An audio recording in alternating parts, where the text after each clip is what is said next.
제가 기대하는 거는 바로 이 부분입니다. 내년에 나올 스냅드래곤 8 젠 4 같은 경우에는 이번에 들어간 크라이오 CPU, 그러니까 ARM 기반으로 사와서 레퍼런스 CPU 사와가지고 그냥 넣은 게 아니라 오라이온 CPU가 들어갈 거란 말이죠. 근데 이미 크라이오 CPU로 싱글은 좀 모자라지만 멀티는 앞서고 있잖아요.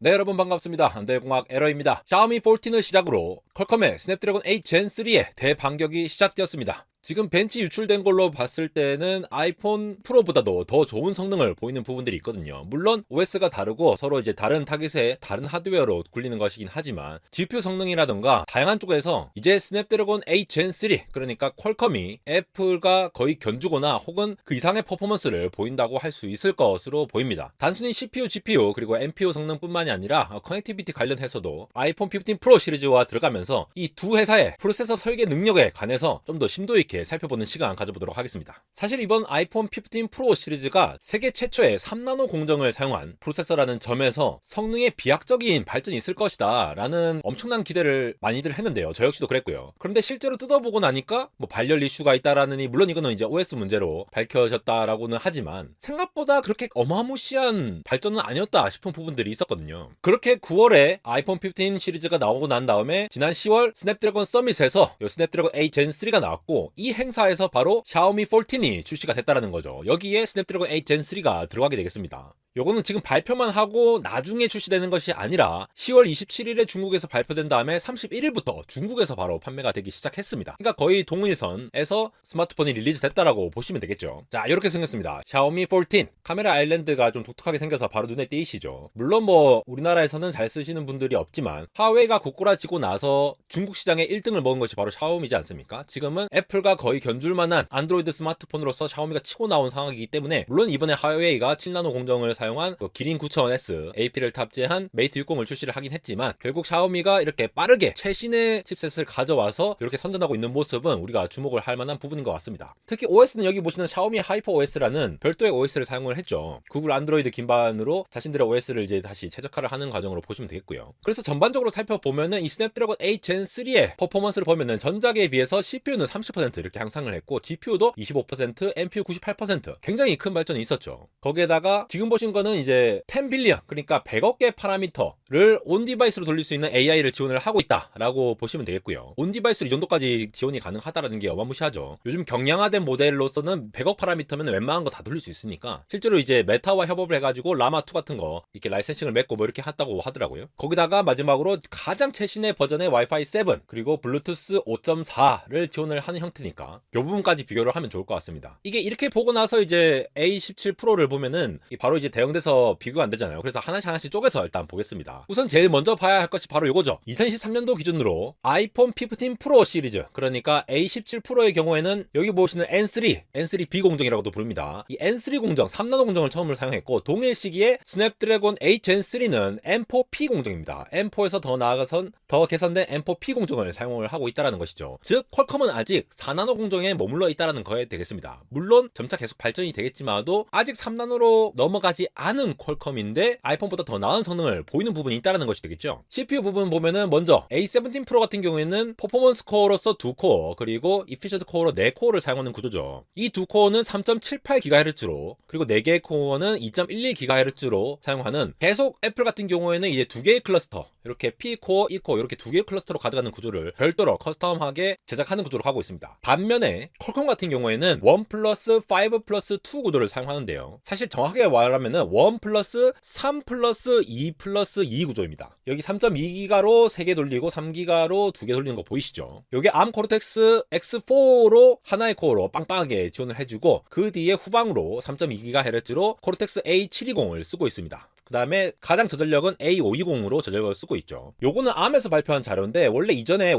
플러스 3 플러스 4 구조로 하고 있던 이 CPU 클러스터를 했을 때에 대비해서 1 플러스 5 플러스 2 구조로 가져가면 좀 더 나아진 부분이 있더라 라는 부분이 있었거든요. 근데 여기서 이제 요 5 플러스 2에 5를 3 플러스 2 구조로 더 쪼개서 이제 적용을 한 구조로 보시면 되겠고요. 이렇게 클러스터를 개선을 한 것만으로도 개선이 있었다라고 ARM이 주장한 부분이 있었고, 요거를 퀄컴이 가져와서 쓴 것이라고 보시면 되겠죠. 그래서 실제로 긱벤치 점수가 얼마냐? 요게 제일 관심 있는 부분이죠. 웬 왼쪽이 샤오미 걸 기준으로 봤는데 싱글코어 멀티코어입니다. 딱 봤을 때 멀티코어가 아이폰보다도 더 좋아진 것을 보실 수가 있죠. 약 200점 정도. 뭐 큰 차이는 아닙니다만. 근데 싱글코어는 이제 여전히 애플의 퍼포먼스 코어가 상당히 좋아진 것을 볼 수가 있습니다. 그래도 멀티코어 점수에서 이렇게 더 추월을 했다라는 것 자체가 2, 3년 전만 하더라도 야 이제 애플이 팹리스 다 씹어먹는 거 아니냐라고 주변에서 우려 섞인 말씀을 할 때가 있었거든요. 근데 뭐 애플에서도 이제 사람들 나오고 뭐 여러 가지 거기 우수한 자원들이 계속 한 군데만 있는 게 아니라 계속 옮겨 다니면서 이것 발전시키고 저것 발전시키고 하니까 결국은 퀄컴도 이렇게 따라가면서 이겨내는 게 아닌가 싶습니다. GPU도 봐야겠죠. 애플 같은 경우에는 6코어 구조로 이렇게 설계를 한 것이 되겠고 뭐 메쉬 쉐이딩 같은 구조를 사용했죠. 이때도 이제 하드웨어 기반 레이 트레이싱을 지원한다 뭐 이런 얘기를 이제 광고를 하기도 했습니다. 반면에 스냅드래곤 8 젠 3 같은 경우에는 아드레노 GPU 750으로 추측이 되는데 언리얼 엔진 글로벌 일루미네이션을 사용을 했다라고 합니다. 이 새로운 GPU 같은 경우에는 작년 경우에보다 25% 더 성능이 뛰어나고 25% 전력이 더 효율적으로 만들어졌다고 하는데 점수를 보시면 아시겠죠? 점수 자체가 A17 프로보다 250 정도 더 높습니다. 그런데 전력 같은 경우에는 더 적게 먹죠. 확실히 3D 마크 기준으로 봤을 때에 퀄컴이 훨씬 더 앞선다라고 보실 수가 있습니다. 이 언리얼 엔진 5 요거를 지원하게 되면서 거의 뭐 콘솔 수준의 그래픽과 유사하게 이 반사되는 거라든가 이제 뭐 빛의 효과라든가 이런 것들을 잘 구현을 하고 있다라고 하니까 아무래도 이제 게임을 하시는 분들은 안드로이드 기반의 스마트폰을 이용을 자주 하게 되겠죠. 물론 이 새로운 쉐이드 아키텍처를 사용해가지고 이 파이프라인행상 이제 개선할 수 있는 부분을 뽑아낸 A17 프로 같은 경우에는 역시 레이 트레이싱을 지원하고 이제 게임에도 좀 더 집중해서 보려고 하는 게 있어가지고 더군다나 이제 메탈 FX 업스케일링 같은 업스케일링 기술도 적용을 했잖아요. 퀄컴은 요 아드레노 GPU에 아드레노 프레임 모션 엔진이라고 AFME 2.0을 도입을 해가지고 60프레임을 120프레임으로 확 올리게 됩니다. 더군다나 퀄컴 같은 경우에는 지금 LPDDR5X를 사용했거든요. 아이폰 15는 LPDDR5입니다. 밴드위스 차이가 이미 뭐 한 30% 이상 차이가 나죠. 이러한 점에서 물론 애플이 공유 메모리, 유니파이드 메모리를 사용해서 잘 운영하는 점도 있겠지만도 기본적으로 밴드위스가 넓게 사용하는 부분이 있으니까 이로부터 또 성능이 향상된 부분도 있겠습니다. 그리고 AI 쪽은 여기 스냅드래곤 8 젠 3 같은 경우에는 새로운 헥사곤 AI 엔진으로 16코어를 사용하고 있거든요. 1초당 최대 20개의 토큰을 생성을 한다고 하는데 이 토큰이라는 건 여러분 아시죠? 특히 LLM 모델 같은 경우에는 예를 들어 알파벳을 단어 단위로 할 수도 있지만 한글 같은 경우에는 형태수 단위로 자르거나 언어의 한 단위가 되는 그 단위를 토큰이라고 보시면 되겠는데 초당 20개면은 거의 10개 단어 이상을 형성을 할 수도 있는 걸로 보시면 되겠죠. 뭐 언어마다 다르지만요. 그만큼 온 디바이스로 충분히 AI를 활용할 수 있을 만한 성능을 갖추었다라고 광고를 하고 있고요. 그리고 3빌리언에서 최대 13빌리언 AI 모델까지 실행해가지고 할 수 있다. 메타랑 라마2 모델을 이렇게 상업적으로 이용하기 위해서 이제 제휴를 했다고 하거든요. 그리고 헥사곤 AI 보조 프로세서에서는 1초 이내에 이미지를 생성할 수 있다라는 거. 요게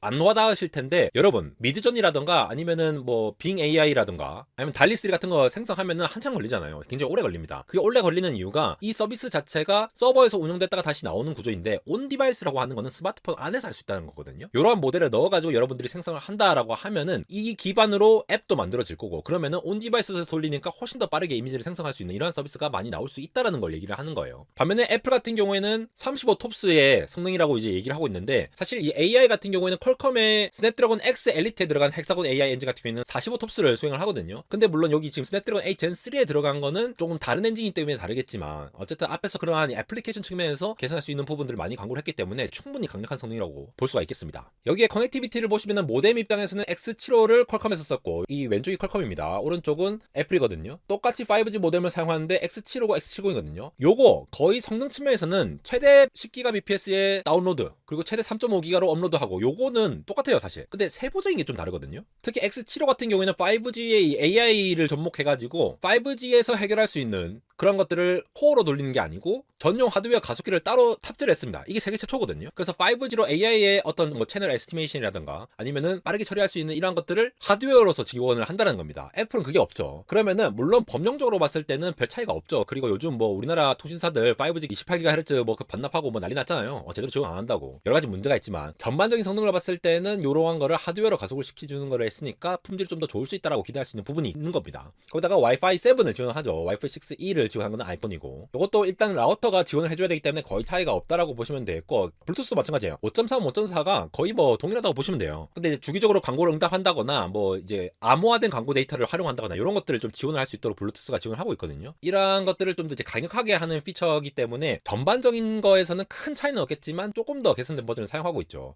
아이폰에서도 여전히 이 모뎀을 못 만들기 때문에 스냅드래곤을 가져와서 그러니까 퀄컴 거를 사서 쓰고 있는 거잖아요. 근데 이제 최신 걸 사용하지 않았고 그 이전 거를 사용하는 강한데 사실 더 체감할 수 있는 거는 거의 이제 약하다라고 볼 수 있지만 그만큼 더 선두에 있는 거는 퀄컴이라는 거죠. 뭐 자세한 와이파이나 블루투스 버전 같은 거는 제가 예전에 오리지널 영상으로 빼곡하게 넣어놨으니까 참고하시면 되겠고, 이렇게 되면은 이제 사실상 아이폰과 안드로이드 진영의 성능 차이가 거의 없다고 보시면 돼요. 프리미엄급에서는요. 물론 OS마다 차이가 다르다고 말씀을 하시지만 하드웨어적인 성능으로 여러 가지 테스트 지표로 봤을 때 약간의 차이가 있겠지만 거의 유사한 수준이라고 보시면 될 것 같습니다. 우리나라의 갤럭시 같은 경우에는 주로 이제 겨울 2월이나 올해는 뭐 1월에 나온다고 하는데 아직 몇 개월 남은 입장이지만, 샤오미는 사실상 스냅드래곤 8 젠 3가 나오자마자 바로 넣어가지고 지금 출시를 한 거예요. 그러니까 안드로이드 진영에서 아이폰과 비교해봤을 때 이 두 개의 성능 차이가 거의 없다, 오히려 더 나아진 부분이 있다라고 볼 수가 있는 부분이 있겠고, 향후에 어떻게 나아갈지 더 기대가 되는 부분이죠. 제가 기대하는 것은 바로 이 부분입니다. 내년에 나올 스냅드래곤 8 젠 4 같은 경우에는 이번에 들어간 크라이오 CPU, 그러니까 ARM 기반으로 사와서 레퍼런스 CPU 사와가지고 그냥 넣은 게 아니라 오라이온 CPU가 들어갈 거란 말이죠. 근데 이미 크라이오 CPU로 싱글은 좀 모자라지만 멀티는 앞서고 있잖아요. 근데 오라이온 CPU로 들어가면은 싱글도 거의 대등한 수준이 되고 멀티는 완전 앞서는 거 아닌가, 이렇게 되면서 퍼포먼스 입장에서의 상당히 큰 향상이 있을지 않을까. GPU도 이렇게 앞서는데 그러면 또 이제 게임이 또 약간 바뀔 수 있다라는 부분이 있겠죠. 그래서 항상 한 겹만 앞서는 그런 시장이 아닌 것 같습니다. 아무래도 이 테크 시장은. 그래서 우리가 이제 스마트폰도 아이폰을 살지 안드로이드를 살지 이런 거 다시 또 고민하게 되는 순간이 오지 않을까, 그런 생각이 듭니다. 물론 생태계 입장에서 애플이 앞서고 있는 부분도 있고 연동성이 있어서 아직 안드로이드 진영이 못 따라가는 부분도 많지만, 퀄컴이 지금 노트북과 여러 가지 이쪽 통합하는 퀄컴 스냅드래곤 시밀리스라는 것도 추진을 하고 있죠. 물론 나와봐야 알겠지만도 좀 더 기대해봐도 좋을 것 같습니다. 이렇게 스냅드래곤 서밋을 정리하면서 퀄컴이 이를 갈고 애플을 저격하면서 반애플 진영의 선봉장으로서 더욱더 강력한 프로세서를 낼 거라고 앞으로도 소리치고 있는 것만 같은 안대공학 에러였습니다.